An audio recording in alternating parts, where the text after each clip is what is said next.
So first off, thank you all so much for attending. The session is being recorded. I wanted to point that out. And then at any point, you can submit questions in the Q&A box. And we'll answer them towards the end. If it seems applicable at the time, I'll kind of call out what I see and when I see it. Additionally, it will be uploaded to the U Digital and the Alumni Association's YouTube playlist. And we'll go ahead and get started with counting sheep to get to sleep. So to begin, I just want to give a little outline of what today is going to look like. I'm going to introduce myself, what my job is, and what the Brook Center is, just in case you don't know what it is. We'll do Sleep 101, which is more of your biological functions of sleep. We'll talk about sleep deprivation, and then we'll also talk about some tips and tricks that I have for improving and maintaining healthy sleep habits. There's also going to be a sleep journal later that we'll talk about when we get there. So before I really start kind of diving into the material, I want to put up this quote. Looking at sleep as this golden chain that holds our health and our bodies together. There's tons of scientific research that shows sleep is so important for so many aspects of our health and well-being that it's one of those things that tends to fall through the cracks for some people. We get so busy in our day-to-day lives that sleep kind of just goes away. So this is kind of showing the importance of sleep in that. So as you all have seen, my name is Matthew Allen. I am a certified health education specialist. Here at UD, I work in the Brook Center. You can see my degrees there. So what is the Brook Center? The URL to the Brook Center is there and posted. And then this quote from Chaminade that we kind of use as our foundational workings of the Brook Center. Kind of to go with this quote and what it is that we do, we're really about relationship education. So this idea of your relationship with yourself, your relationship with your identity, with society, health and well-being, that list goes on and on and on. We do that through our peer education programs. We have 3, which are listed. We have some mini courses we offer, some trainings we offer as well, Ally training and Green Dot training, and then some certificates. Feel free to check us out on the website and then say hey if you're ever in the area. So diving directly into this biological function of sleep, I'm calling it Sleep 101. So what is sleep to begin with? Well, sleep is really kind of controlled by things called circadian rhythms. These circadian rhythms are your your innate kind of bodily cycle of sleep and wake. You see the suprachiasmatic nucleus, which is a bunch of nuclei inside of your brain, are really the functioning area of sleep. So sunlight goes into our eyes and our brain, travels through, they interact with GABA, which is a neurotransmitter, and some interneural connections that control the sleep and wake cycle. This isn't a conversation on neurobiology, but I wanted to point that out just so we have the science background behind it. So when it comes to sleep, there's really 2 aspects of sleep. So you have your non-REM sleep, so your non-rapid eye movement sleep, which have 3 to 4 stages, depending on which textbook or scholarly journal you're looking at. And then you have your REM sleep. This is where you're experiencing that rapid eye movement. My previous life, before I got to UD, I was an instructor of public health at a different institution. I always told my students that if you watch someone sleeping, 1, it's a little bit creepy, but also you can see their eyes darting around under their eyelids because of that rapid eye movement. I don't recommend watching people sleep, but just so you know. So mentioning those different stages of sleep, here they are listed out. Your stage 1 is kind of your transitional period. It usually lasts between 5 to 10 minutes. I'm sure we've all been dreaming or been drifting off to sleep and you feel like you trip and you wake up, you jerk yourself awake. That usually happens in your stage 1 sleep. Stage 2 sleep, you start to see more of your physiological changes. So you see respiration and heart rate decreasing. You also see some changes in brain waves occurring. So instead of a delta wave, you may see a beta wave. Again, not neurochemistry. We're not really going to dive into that. But again, I want you to know the science behind it. This usually lasts about 20 minutes in stage 2. Stage 3, your muscles begin to relax. You see further blood pressure and respiration drops. This is where you're in your deepest level of sleeping. And then you move into your REM sleep. This is where your body gets very immobilized and you start dreaming. This is usually the sleep the stage of sleep where you see and hear people talk about sleep paralysis. This is due to that immobilization of the body and then waking up from that stage. Doesn't happen to everyone, but when it does, you tend to see some fear associated with it. So you end up seeing some individuals going to sleep professionals or sleep clinicians. So I mentioned sleep being important, but why is it important? Ooh, there we go. There are two main functions of sleep. Function one is the conservation of body energy, and function two is the physical and mental restoration. You see certain reparative chemicals being released while you're sleeping. Additionally, the brain itself is cleared of the daily minutia. So your cerebrospinal fluid goes and kind of washes out the crevices in your brain and makes it to where your brain's ready for the next day. It enhances the ability to cope with daily challenges. I'm sure all of us at this point have had one of those nights where we're up a really long time, and then the next day, the slightest thing can make us have an emotional reaction. Sleeping kind of helps with controlling that emotional reaction and emotional regulation. Additionally, there are some theories out there when it comes to sleep that learning is synthesized while you're sleeping. So you're more compartmentalizing the information that you've taken in during the day or the wake hours, and your memories are consolidated. This has a lot to do with the hypothalamus. But again, these are theories. There's support behind these, but there's also support against these, but I like mentioning it. So sleep and overall health, just a real quick, sleep is super important. There's a lot of things that go into sleep that a lot of people don't really recognize. The first is immunological functioning. If you're not sleeping, you may find yourself getting sicker quicker. This is because you have that restoration while you're asleep from the physiological side, and you're also making sure your body is where it needs to be moving forward. So you're at that optimal level of wellness. You see reduction of cardiovascular risks, metabolic health and hunger regulation. This has to do with the ghrelin and the other hormone in charge of appetite is slipping my mind right now, but it's due to that regulation of those hormones. Neurological functioning, motor functioning, and then stress reduction. The motor functioning, I really want to point out, we'll talk about it later. Driving while sleepy is at a higher risk of accident rate than drinking while impaired, or they're about the same. So that is a big concern when you're not sleeping and driving or operating heavy machinery. That's pretty similar to driving while intoxicated. And then stress reduction. We all experience stresses, whether in our job or in day-to-day life. So really working on reducing that stress, since stress does have so many repercussions on the body itself. So this chart I wanted to point out, sorry for the low quality image. When we talk about our sleep needs, there's a cultural component to it. So what we typically see with sleep needs are listed here. The blue is how much individuals in these areas or countries are sleeping, whereas the green is how much sleep we actually need based off our culture. What we usually see is that sleep is debt. The sleep baseline is your sleep debt, which is about 7 to 8 hours. So the baseline of sleep plus the debt it is that you're seeing. This is extremely variable.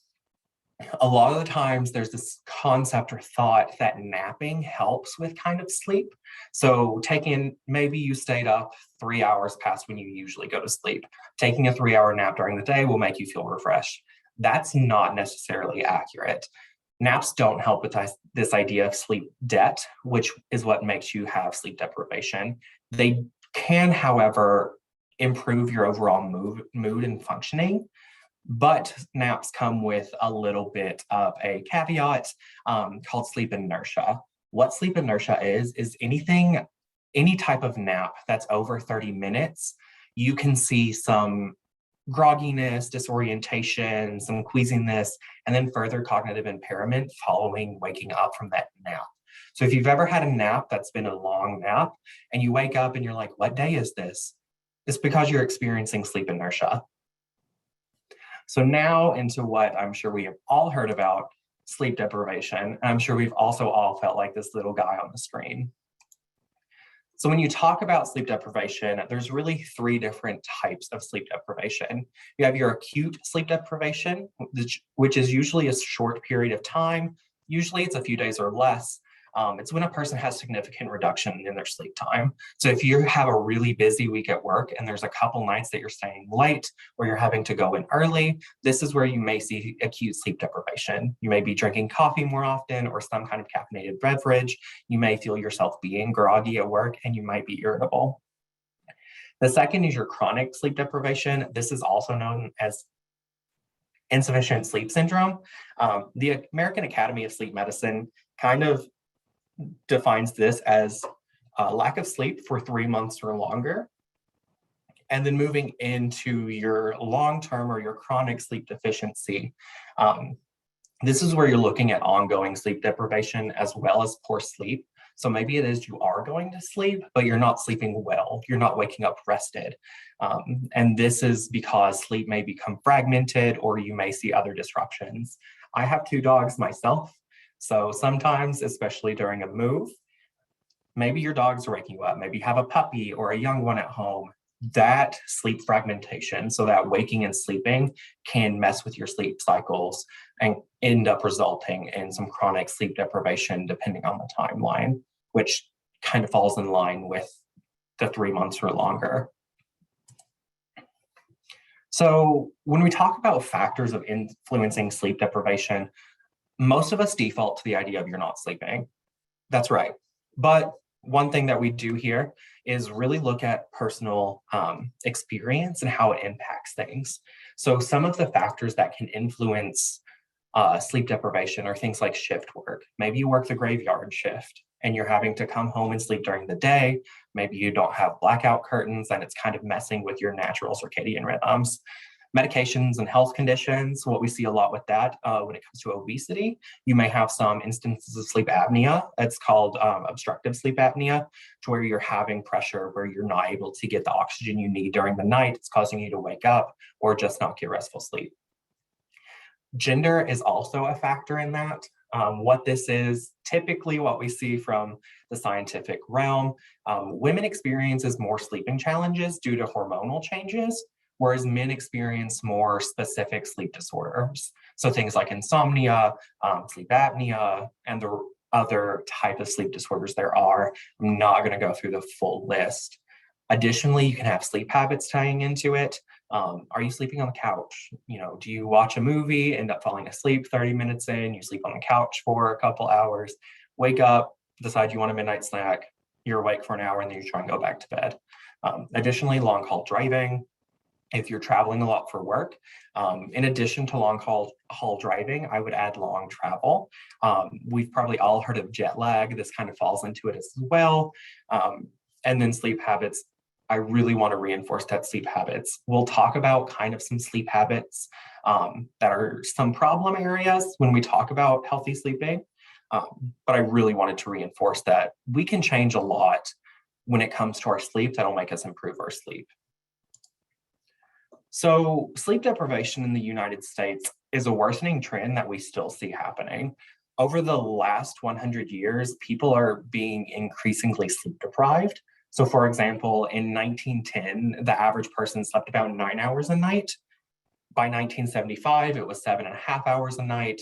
And then in 2002, we see that the average American sleeps less than 7 hours a night. So somewhere around the realm of 6.6 hours to 6.7 hours. So not a major drop, but still significant enough to become a point of concern for medical professionals and can have lasting impacts on your health and well-being. The next 2 slides that I have are graphics pulled from the CDC, talking about age-adjusted sleep prevalence of short sleep duration. What age-adjusted means, as we get older and are younger, you have different needs of sleep. So babies and infants need more sleep than, say, someone who's my age or a middle-aged individual. And then as you get older, it kind of changes again. So you see here in Ohio, since that is where OUD is, about 38 to 44% don't really get the sleep they need. They have that short sleep, so less than 7 hours a night. If we break it down shorter into more of a county distribution, Montgomery County is circled in the bright green. If you can see it, you see the similar trend. Most metropolitan areas and a lot of rural areas are seeing this, and you have to kind of think of the work that's being done in that area. So I'm from Kentucky originally. A lot of Kentucky is red. My theory on this, by no means have I, done the research behind this. A lot of farming happens in that area. So having those late hours of taking care of farm animals, waking up early and taking care of farm animals, or sowing crops in a field, you're really looking at some sleep issues falling in that same range. So we've talked about kind of what sleep does and why it's important. So now we're going to talk about the impacts of sleep deprivation and kind of what being sleep deprived can do to the human body. The first is increased risk for chronic conditions.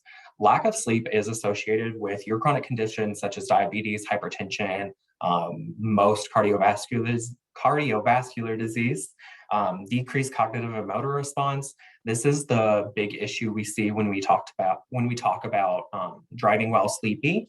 You do have that lack of response time, which could result in automobile accidents occurring more often.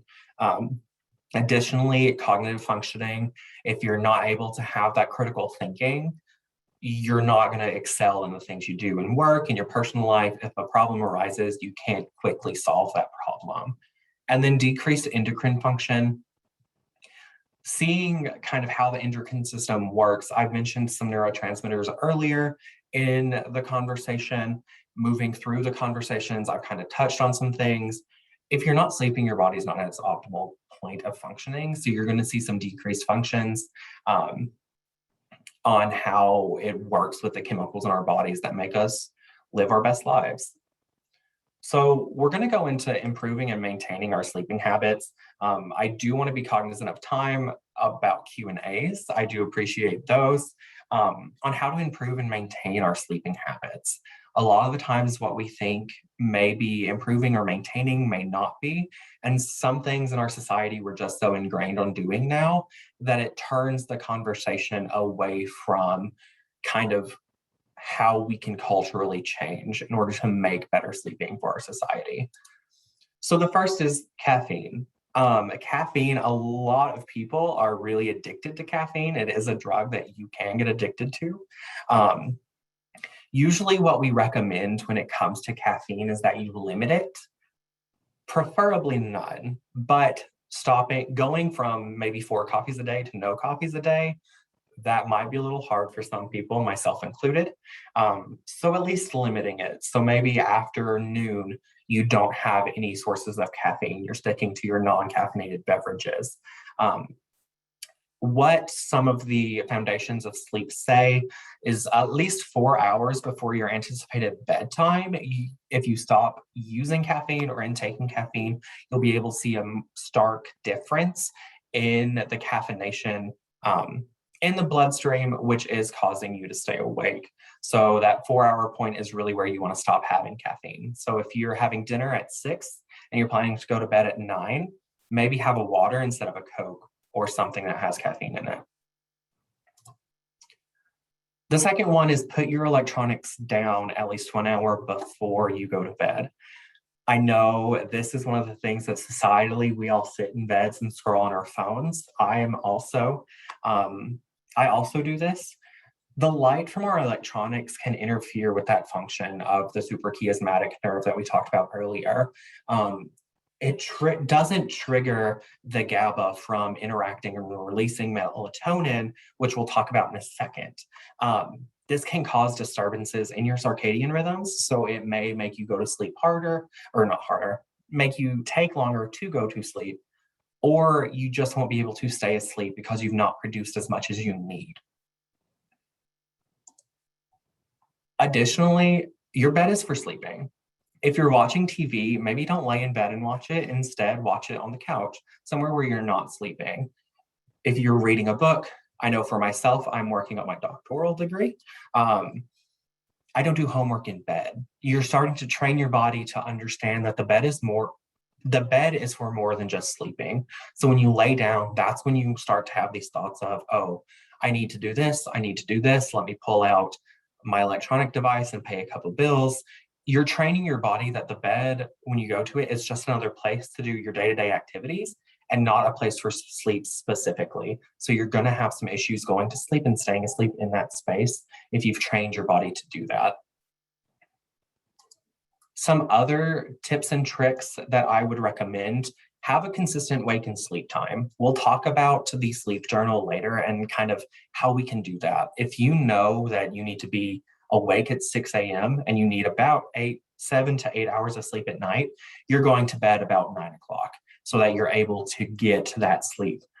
Avoiding late night eating and alcohol, that 4-hour point that I mentioned with the caffeine, I would recommend that as well for the eating and alcohol. Alcohol itself is a depressant, so you're kind of depressing more than what it should be at that point.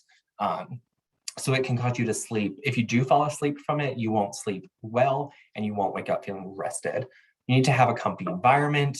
They do have some sleep cycle apps. So any app that's related to a Fitbit, I believe Apple Watch does it, and I believe Samsung watches do it as well.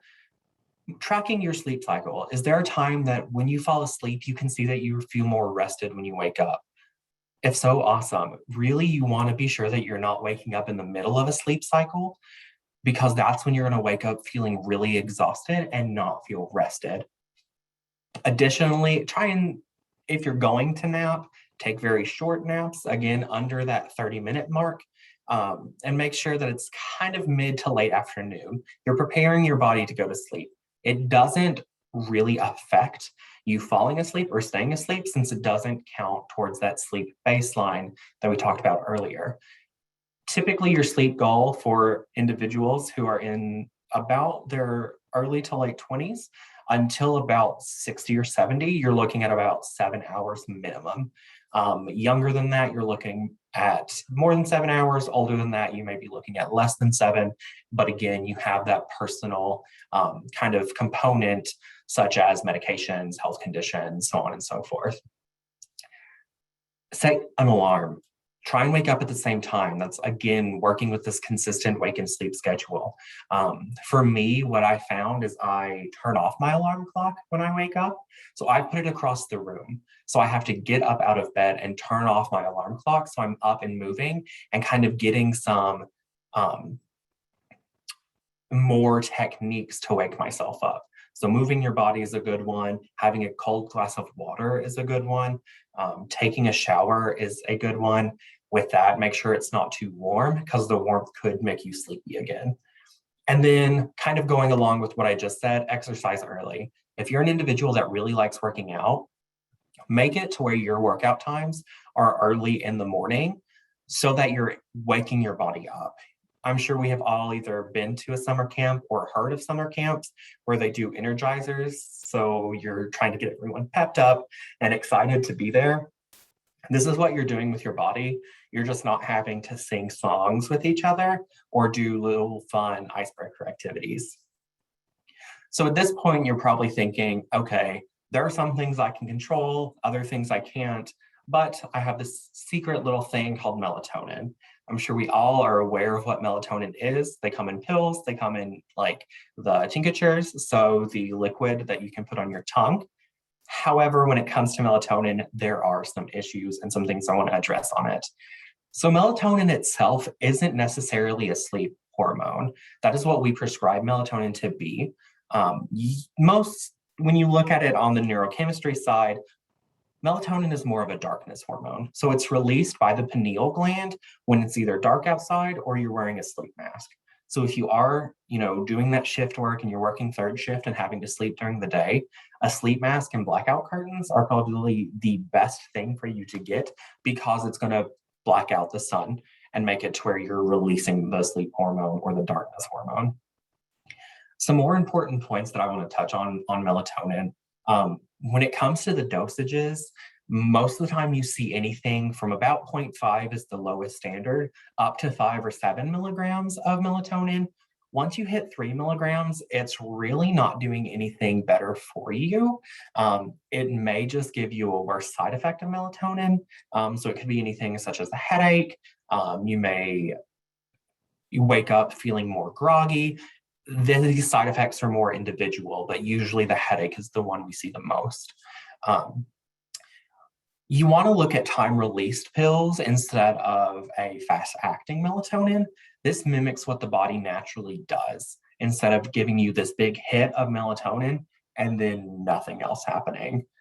Your body does produce melatonin, but as with any type of synthetic supplementation, as you continue to take it, your body will be like, oh, I don't have to do this job anymore. So you'll start to see decreases in natural melatonin intake. If that's something that you're noticing is that you can't sleep well unless you're taking melatonin, my advice would be to stop for about a week and then start taking it again, but making sure that you're looking at that between 0.05 and 3 milligrams, and also that they're time released. So you're able to get kind of that more one after the other release as opposed to just one at one time, and that's all you get throughout the night. One more thing that I want to touch on is beware of the brand of melatonin you're taking. Melatonins and drugs like melatonin or supplements are not regulated by the FDA as a drug, but as a supplement. So their regulations for supplements are a lot lower than their recommendations as a drug. When you're looking at melatonin bottles, say you're in the store, you're really wanting to look for the two labels that are down at the bottom. The US Pharmacopoeia, which is an aspect of the USDA, it's supported, my apologies, it's supported by the USDA, but it is a third-party organization. Most of your supplements are certified through third parties as opposed to governmental agencies themselves. Governmental agencies just make sure that they're healthy, and when you take them, you're not accidentally poisoning yourself. But yes, USP, so US Pharmacopoeia, is a big one. It's supported by the USDA. And then NSF International is the other one. Again, it is a third-party regulatory company. Those two labels are what you would see on the bottles of any type of supplement you're looking at. Melatonin, I believe there are two current ones that are USP certified. NSF you may not see as frequent here in the United States, but USP you will. And I do not remember those off the top of my head. I know one of them is in a green bottle with a yellow label that you can find at Walmart. That is not a paid promotion. Additionally, kind of continuing this conversation of improving your sleep is keep a sleep journal. Sleep journaling is a really good way to make sure that you're maintaining this consistent sleep and wake time. And you can also kind of notice some trends that you're having when it comes to your sleep. And I have an example. So this is kind of what we're looking like. I know it looks like a lot. I know a lot of us kind of don't take a lot of time to do forms.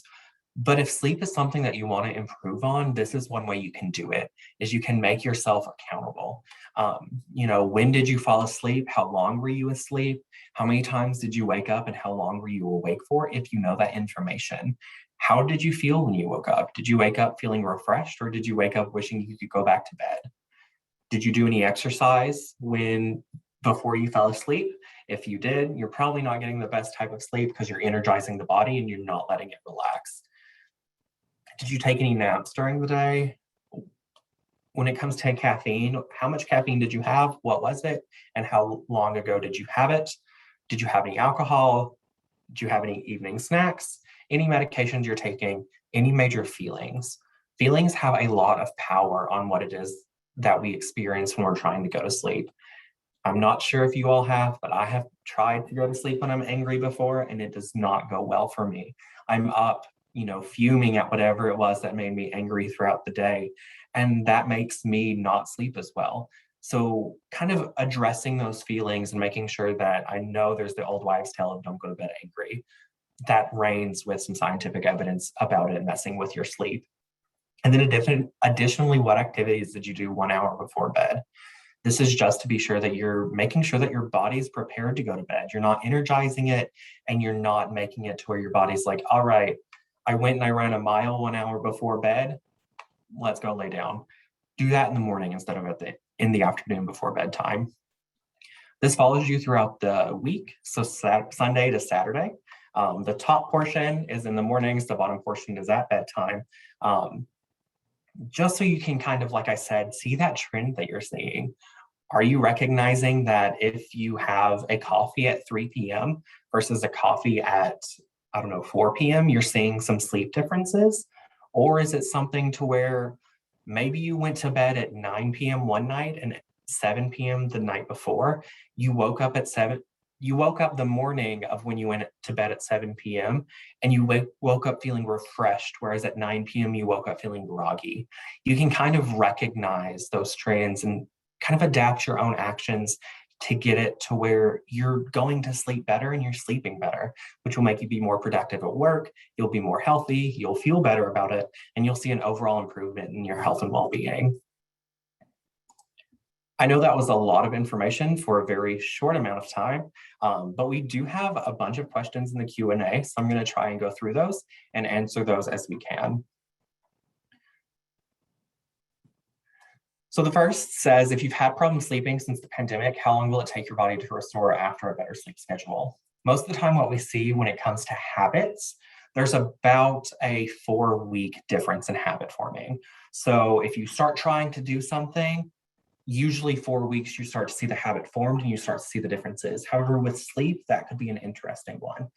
Since everyone's bodies work so much differently, you could see changes a week after trying something new, all the way to that 4-week mark. So it's really individualistic depending on the person. My recommendation would be to start trying something, keep track of it for a week. If you start feeling a little bit better, keep going. If you're feeling much worse, stop doing it and try something new. If you're like, I don't know if this is helping or not, kind of wait it out for that next couple of weeks just to see if you see anything later on down the line. So the next question is, what suggestions do I have for people like nurses who work 7 p.m. to 7 a.m. 3 to 4 nights a week and lead a normal life on the other days? So that is a really hard question. Shift work is one of those things that we know have major implications on the well-being and healthiness of sleep that we're getting. My recommendation for that would be that when those days that you're not working that night shift, so that 7 p to 7 a, you're trying to maintain a schedule. So really working to maintain, I'm going to bed at this time, I'm waking up at this time. I know for some people, what they try and do is break up and do fragmented sleep, but we know fragmented sleep is not as good as your long-term stable sleep durations. So maybe sleeping 4 hours, waking up, sleeping 3 hours, it's not as healthy as waking or sleeping for the straight 7 hours. My mother was a nurse who worked 7 p to 7 a.m. So this is a question that hits home with me because she led a normal life outside of that. I wish there was a better answer I could give you for that question, but my suggestion would be really working to maintain a schedule. If you're having to wake up and take kids to school, making sure that you're waking up, taking them to school, and trying to go back to sleep to kind of get some of that sleep you may have been missing. So the next question is, any foods that we should stay away from in the evening? Again, anything with caffeine in it or sugar, it's probably going to want to stay away from it.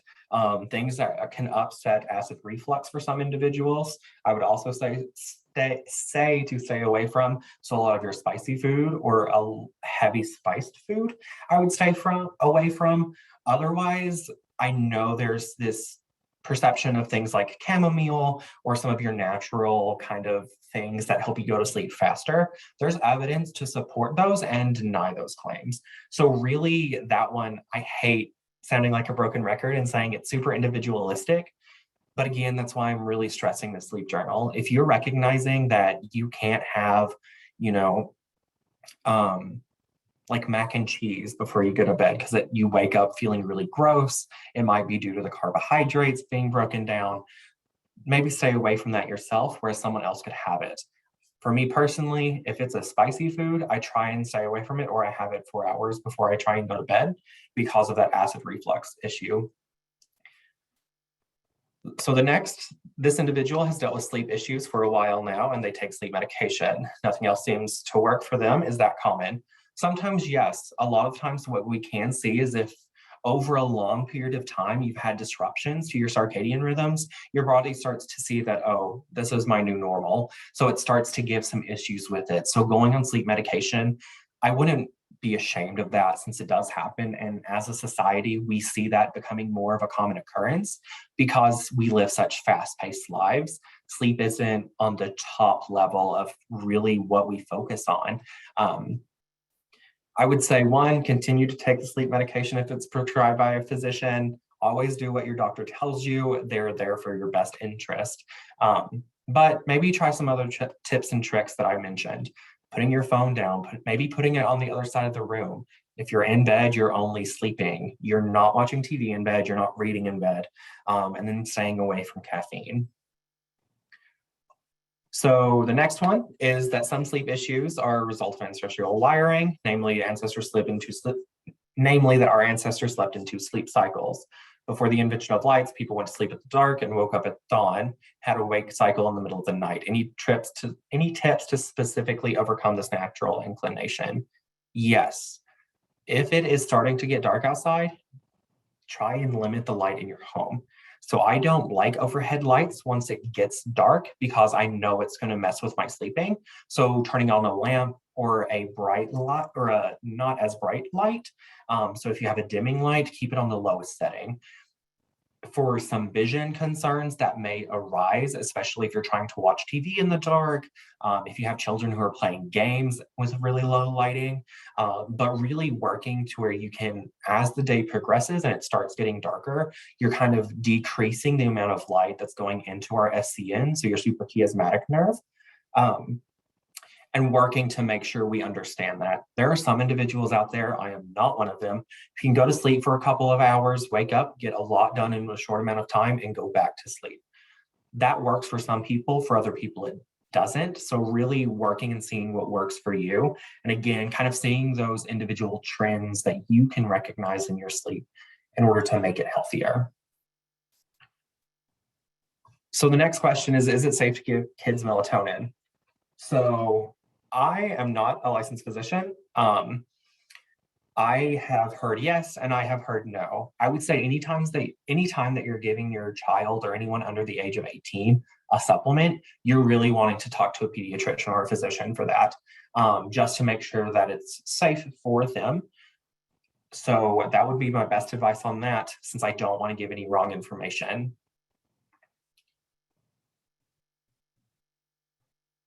So any advice for those that can't get back to sleep after they wake up in the middle of the night? Yes, get up and walk around. Do not lay in bed. Do not get on your phone. Get up and maybe just take a lap or two around your home and see if that wears you out. If it doesn't, have a cool glass of water or splash some warm water, not hot water, some lukewarm water on your face. That will mimic some of the sleep triggers that we have and kind of help get you back to sleep. My biggest recommendation or advice would be to get up and move. Once you're up and moving, I know I said kind of get up and move in the morning to energize your body. If it's in the middle of the night, you're up and moving, you're making it to where you're teaching yourself that the bed is for sleeping. It's that point again. Otherwise, if it continues to be a problem, I would recommend seeing a sleep specialist and talking to them about it, because there may be something going on as a sleep condition that you're not aware of. So just bringing it up to a primary care physician at first, seeing what they have to say about it, and then kind of going from there. If they recommend a physician or a sleep specialist, they may recommend sleep medication. They may even recommend melatonin, but remember those couple things that I had mentioned, 0.5 to 3 milligrams, make sure it's certified, and then make sure that it is a time-released pill. Does white noise actually help you sleep? I don't know any scientific evidence that proves that to be true or false. Personally, it does not help me sleep. If anything, it keeps me awake, especially if it's like the static white noise. Sometimes like rain noises or kind of that soothing nature noise does help.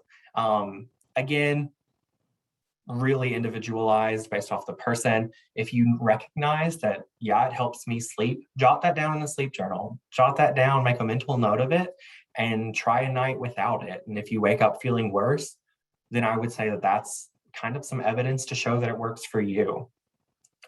Any sleep apps that I recommend? I used Fitbit for my sleep cycles and my sleeping. I have an Apple Watch, so I track it through there as well. The issue when it comes to sleep applications, some of them are behind paywalls. So I really don't like recommending any type of application where you have that paywall associated with it, because I don't consider that fair for me to say, hey, this is a great thing, but someone can't afford to get it. There are a lot that are out there. I think if you look in the App Store, the Google Play Store at sleep apps, you'll see the reviews, kind of see what those are. If you get it and you're able to get past that paywall and it works for you, great, continue using it. If it doesn't work for you, maybe stop and kind of see what it looks like from there. If it is a paywall situation, that sleep journal can kind of mimic a sleep app.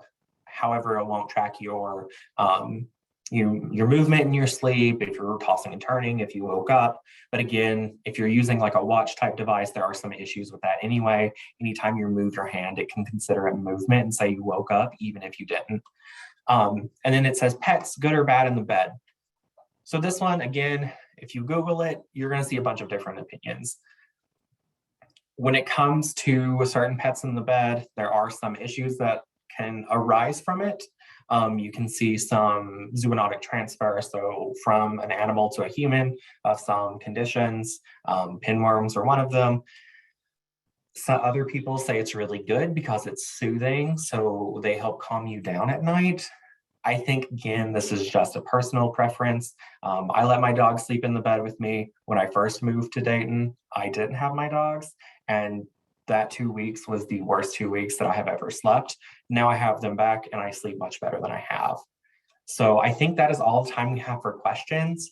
I want to thank you guys so much for taking the time to come out with me and kind of go through this journey and have this conversation of sleep. Thanks to the Alumni Association for hosting this webinar. And then also I wanted to remind you all that you can take part in this year's Alumni Association Awards by joining live on Saturday, September 11th. And to learn more and register, visit UDigital. Thanks, and go Flyers.